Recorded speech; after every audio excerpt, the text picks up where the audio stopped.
کہ دیکھو لوگوں، میں نے جہاں شادی کی، میں نے جہاں بیٹی بیاہی، پہلے آسمان سے جبریل اللہ کا امر لے کر آئے، پھر میں نے یہ قدم اٹھایا۔ یہ شادیاں آپ کے شوق کی نہیں کہ آپ کو عورتوں کا شوق لگ گیا اور آپ 1 اور 2 اور 3 اور 4۔ شوق کی عمر تو ہوتی ہے 20-25 سال کی، اس میں آپ 40 سال کی عورت سے شادی کریں، لڑکی سے نہیں، عورت جن کی ایک منگنی ٹوٹی۔ منگنی ٹوٹنا بھی ایک عیب ہوتا ہے۔ آپ کی پہلی منگنی ٹوٹی، حضرت خدیجہ ورقہ بن نوفل کے ساتھ منگنی ہوئی، یہ چچا زاد بھائی تھے، ٹوٹ گئی، ٹھیک۔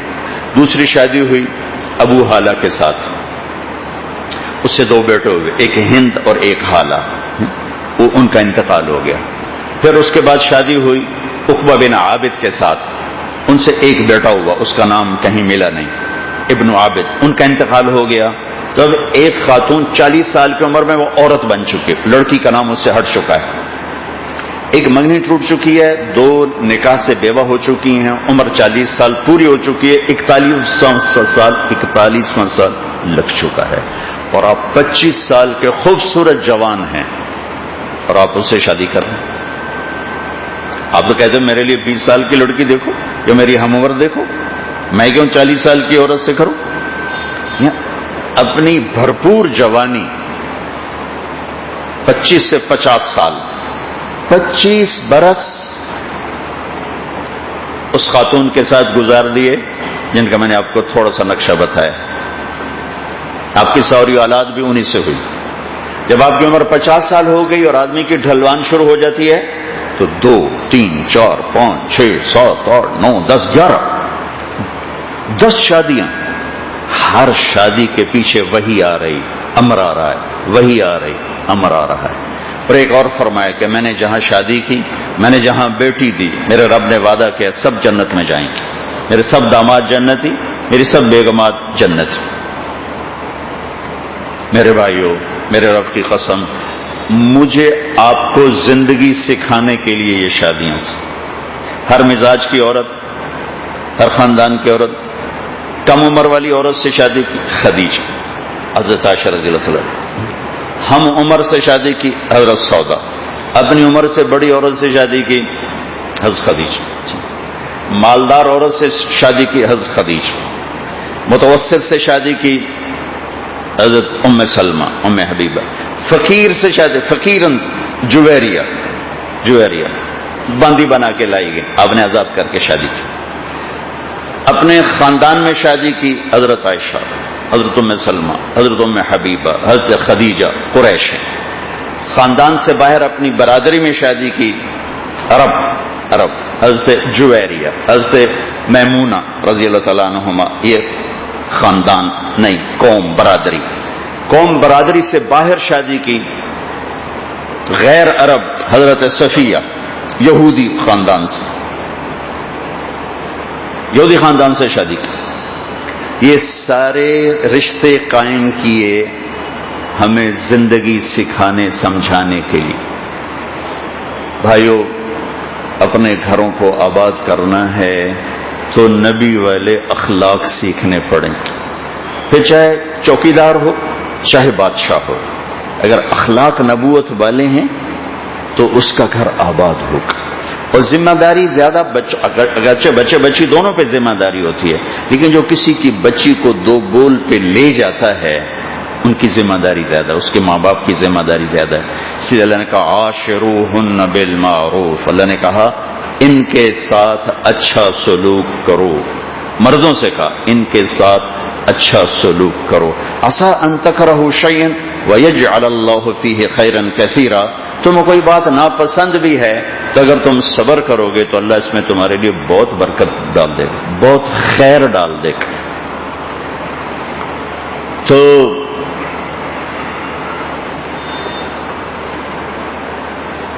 بھائیو، ایک زندگی کا بہت بڑا حصہ گزرا دین کی سفر میں۔ سب سے مشکل دین کا سب سے مشکل چیپٹر وہ اچھے اخلاق، اس زبان پہ قابو پانا، اس دل کو ہر جذبے سے، نفرتوں سے دھو کے رکھنا، اسے صاف رکھنا، اسے قابو میں رکھنا، یہ مشکل ترین چیپٹر میرے نبی نے کہا معاذ تمہیں سارے دین کا خلاصہ بتاؤں؟ سارا دین 114 سورتیں قرآن کی، 10 لاکھ حدیثیں، 10 لاکھ حدیثیں. امام بخاری نے 6 لاکھ حدیثوں میں سے 7,000 کا انتخاب کیا. ابو داؤد نے 4 لاکھ حدیثوں میں سے 5,000 کا انتخاب کیا. تو اس کا خلاصہ کتنا بڑا ہونا چاہیے تھا؟ اس کے حساب سے ہونا چاہیے تھا. قربان جی معاذ تمہیں سارے دین کا خلاصہ بتاؤں؟ کیا جی فرمائیے. صاحب نے کہا یوں کر کے دکھایا، معاذ یہ زبان قابو میں رکھنا، یہ نماز نہ روزہ نہ حج نہ زکات کیا شے کوئی نہیں تو خلاصہ کتوں بن گیا؟ یہ چابی ہے، چابی یہ پورے دین کی چابی ہے. اگر یہ ٹھیک ہے نا تیرا خزانہ سیف ساؤنڈ ہے. اگر یہ چابی خراب ہو گئی تو جو کچھ کمایا ہے چلا جائے گا. اس زبان پہ قابو رکھنا.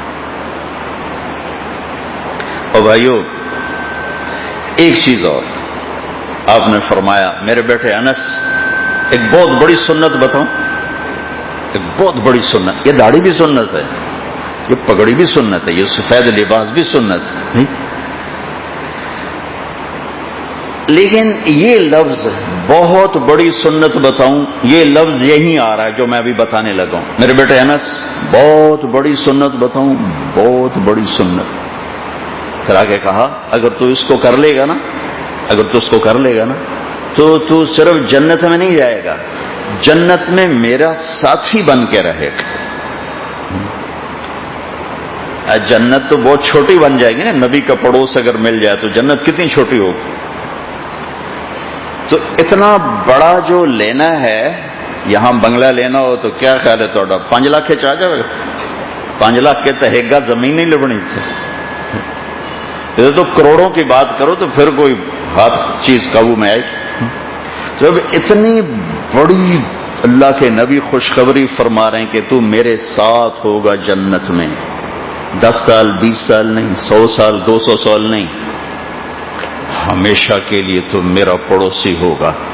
تو گالتا وہ تو بھاری ہوئے گی نا. انہوں نے کہا جی کیا ہے؟ کہا بیٹا ان قدرتا، پہلا لفظ اوکھا کم تن دسن لگا. ان قدرتا کم اوکھا ہی مشکل بتا رہا ہوں. اگر کر سکو ان تصبح وتمسی، اور یہ ساری زندگی کرنا پڑے گا، روزانہ کرنا پڑے گا، صبح شام کرنا پڑے گا. داڑھی تو ایک دفعہ رکھی اور ختم، بس کبھی تیل لگا لیا کنگھی کر لیا. لیکن یہ جو میری سنت ہے نا یہ تجھے ساری زندگی تھکائے گی. جب تمہیں تھک لو تھوڑا. کیا ہے؟ صبح بھی شام بھی زندگی بھر اس دل میں کسی کی نفرت نہ پالو، کسی سے بغض نہ رکھنا، کسی سے حسد نہ کرنا، کسی کو حقیر نہ سمجھنا، کسی کو گھٹیا نہ جاننا، کسی کو کمتر نہ سمجھنا، اس دل میں کسی کی کمی نہ آنے دینا. تو بیٹا یہ ہے میری وہ سنت جس پر تو اور میں جنت میں ساتھی ہو جائیں. یہ ہے میری عظیم الشان سنت. بھائیو بڑے دکھ سے میں بتاتا ہوں کہ اللہ نے دنیا پھرائی، بہت زیادہ پھرائی، اور اللہ کے بڑے نیک بندوں سے اللہ نے ملاقات کرائی. دین کی ہر خوبی موجود ہے، اللہ کا فضل ہے. لیکن جو منڈی سنسان ہے اور تالوں کو بھی زنگ لگ چکا ہے اور خریدار بھی نہیں اور دکاندار بھی نہیں، وہ یہ نبی والے اخلاق ہیں. 100 میں 15 نمازی نکل آئیں گے، 1,00,000 میں ایک زبان پر قابو پانے والا نظر نہیں آئے گا. 1,000 میں ایک زکوٰۃ دینے والا ہوگا، 999 نہیں دیتے. موسیٰ علیہ السلام نے پوچھا یا اللہ جب تو ناراض ہوتا ہے تو کیا کرتا ہے؟ تو اللہ نے کہا پیسہ بخیلوں کو دے دیتے، مال مارتے بیٹھے رہو، نہ آپ خرچ کرو نہ کسی نے دو. کہ جب میں ناراض ہوتا ہوں تو پیسہ بخیلوں کو دیتا ہوں، بارشیں بے وقت کرتا ہوں اور حکومت بے وقوفوں کو دیتا ہوں. تو موسیٰ علیہ السلام نے کہا یا اللہ جب تو راضی ہوتا ہے تو پھر کیا کرتا ہے؟ کہ جب میں راضی ہوتا ہوں تو حکومت سمجھدار لوگوں کو دیتا ہوں، پیسہ سخیوں کو دیتا ہوں، اور بارشیں موقع کی کرتا ہوں۔ 1000 میں ایک زکوٰۃ دینے والا مل جائے گا، لیکن 10 لاکھ میں ایک مرد، اور 10 لاکھ عورتیں اکٹھی کرو، 10 لاکھ مرد اکٹھے کرو، اس میں علماء بھی ہوں، صوفیاء بھی ہوں، اس میں نمازی بھی ہوں، پرہیزگار بھی ہوں، سارے ہوں۔ میں دکھ سے کہہ رہا ہوں 10 لاکھ میں ایک تم نہیں نکالو گے جو زبان پہ قابو رکھتا ہو، دل کو صاف رکھتا ہو، بلکہ جو جتنا عبادات میں زیادہ ہوتا ہے اس کا دل اتنا سخت ہو جاتا ہے، اتنا ہی زیادہ اس کی زبان میں زہر بھر جاتا ہے۔ یہ ہمارے علماء کرام معافی کے ساتھ محبت کرنا جانتے ہی نہیں۔ شدت شدت شدت، ماں باپ کی اولاد پہ شدت، استاد کی شاگردوں پہ شدت، خامند کی بیوی کے ساتھ بدتمیزی، بیوی کی خامند کے ساتھ بدتمیزی، ساس اور بہو کی آپس کی ہر گھر میں جنگ۔ اس لیے دیکھو، چونکہ ہم اپنی ثقافت کو سامنے جب رکھتے ہیں تو دین کا ہمیں کوئی پتہ نہیں ہوتا۔ آنے والی بچی کا حق ہے اگر یہ لڑکا طاقت رکھتا ہے تو اسے الگ گھر لے کر دے، یہ اس آنے والی کا حق ہے، یہ اللہ نے اس کا حق بنایا ہے کہ اس کو الگ گھر دے تاکہ وہ اپنی زندگی شروع کر سکیں، کوئی اور اس میں دخل اندازی نہ کرے، چونکہ ادھر سے ادھر سے ادھر سے ادھر سے اتنے غلط رویے آتے ہیں کہ وہ آنے والی بیچاری جزبز ہو کے رہ جاتی کہ مجھے کرنا کیا ہے۔ اس کی طاقت نہیں تو کرائے پر لے کے دے سکتا ہے، اور بچی مطالبہ کرے تو اس کا حق ہے کہ اس کو کرائے پر گھر لے کر دے۔ اس کی طاقت نہیں تو اپنے گھر میں ایک پورشن مکمل اس کو آزاد کر کے دے۔ اس کی بھی طاقت نہیں تو ایک کمرہ، ایک کچن، ایک ٹوائلٹ اس کا حق ہے۔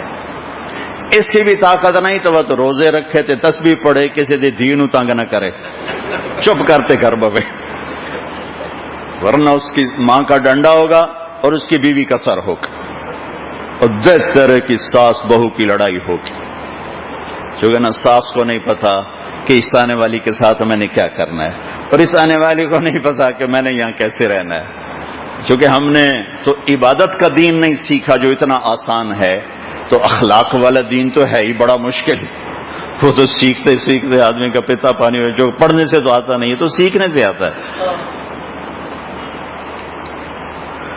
تو بھائیو، اب سب سے کہتا ہوں، اپنے آپ کو بھی کہتا ہوں کہ اگر ہم اپنے گھروں میں خوشی دیکھنا چاہتے ہیں، اپنے اخلاق ٹھیک کرتے ہیں، برداشت کرنا سیکھیں، برداشت کرنا۔